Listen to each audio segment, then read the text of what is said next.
इतना तैयार होके कहाँ जा रही है?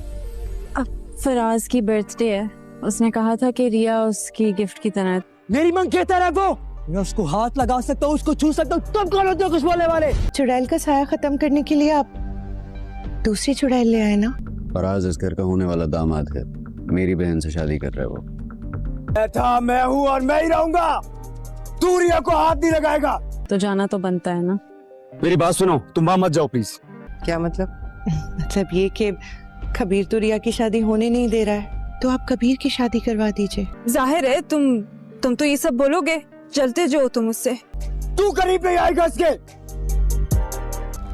किसी और से।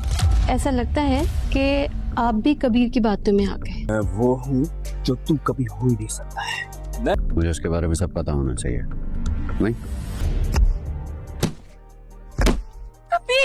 नाज़रीन, ड्रामा सीरियल मन मस्त मलंग की आने वाली एपिसोड बहुत ज़्यादा ज़बरदस्त बनने वाली है। नेक्स्ट एपिसोड में आप देखने वाले हैं और माँ बीना को बहुत ज़्यादा ख़तरा लाहक हो चुका है कि कबीर रिया से मोहब्बत करता है और वो रिया से शादी करने के लिए कुछ भी कर सकता है। इसीलिए वो बहुत ही ज़्यादा परेशान भी होती है। इसीलिए मुबीन की बीवी उसे आकर यही मशवरा देती है, अगर आप ये चाहते हैं कबीर रिया के पीछे ना जाए तो आप कबीर का पीछा रिया से एक ही सूरत में छुड़वा सकती हैं कि आप कबीर की कहीं और शादी करवा दें।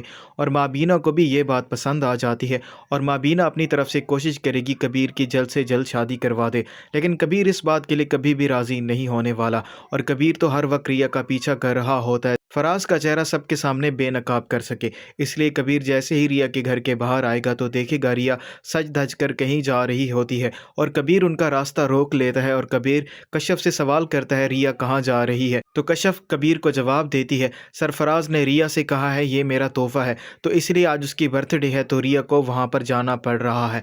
कबीर उसे रोकने की कोशिश करेगा लेकिन रिया कबीर का कहना नहीं मानती और कबीर से यही बात करती है, तुम तो मेरे दुश्मन हो और तुम चाहते ही नहीं हो कि मेरी शादी वहाँ पर हो, इसलिए मैं तो ज़रूर जाऊँगी। कबीर उसे रोकने की कोशिश करेगा लेकिन रिया उसका कोई भी कहना नहीं मानेगी और वहाँ पर चली जाएगी।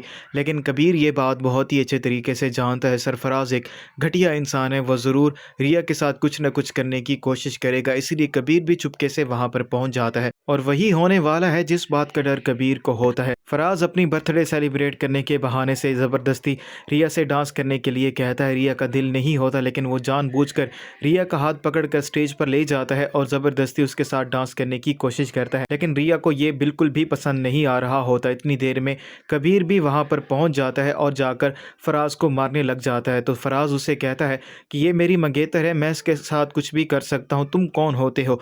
कबीर उसे बताएगा रिया मेरी बचपन की मोहब्बत है और मैं अब भी इससे मोहब्बत ही करता हूँ, तुम इसको हाथ नहीं लगा सकते, अगर तुमने इसको हाथ लगाया तो मैं तुम्हारा हाथ तोड़ दूंगा। और कबीर सबके सामने सरफराज को एक मर्तबा फिर भी मारता है और सरफराज हक्का बक्का रह जाता है और कबीर रिया का हाथ पकड़कर वहाँ से उसे लेकर भी आ जाता है।